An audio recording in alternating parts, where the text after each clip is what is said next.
Aku pernah rasa bila duit tu tak cukup, tapi semua benda tetap kena bayar.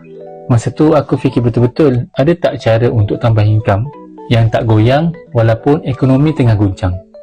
Dan aku jumpalah bisnes dan wow.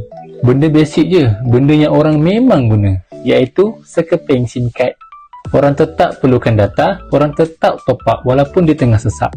Sebab itulah bisnes ni tak ikut musim dan tak ikut ekonomi. Tak kisahlah kau ni seorang student, ibu-ibu atau ayah yang kerja biasa. Kalau kau usaha, insya-Allah ada hasilnya. Bisnes ni bukan skim cepat kaya tau, tapi jalan untuk kukuhkan kewangan satu langkah demi satu langkah. Ada satu cara, produk Kalis Ekonomi ni boleh bantu kita buat income pasif 5 angka setiap bulan tanpa henti. Menarik kan? Korang boleh join webinar malam ni pukul 9 malam. Percuma je, tak ada kena bayar apa-apa. Disebabkan percuma, tempat sangatlah terhad. Siapa cepat, dia dapat.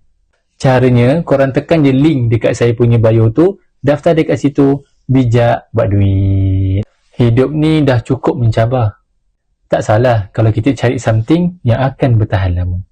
Style kan?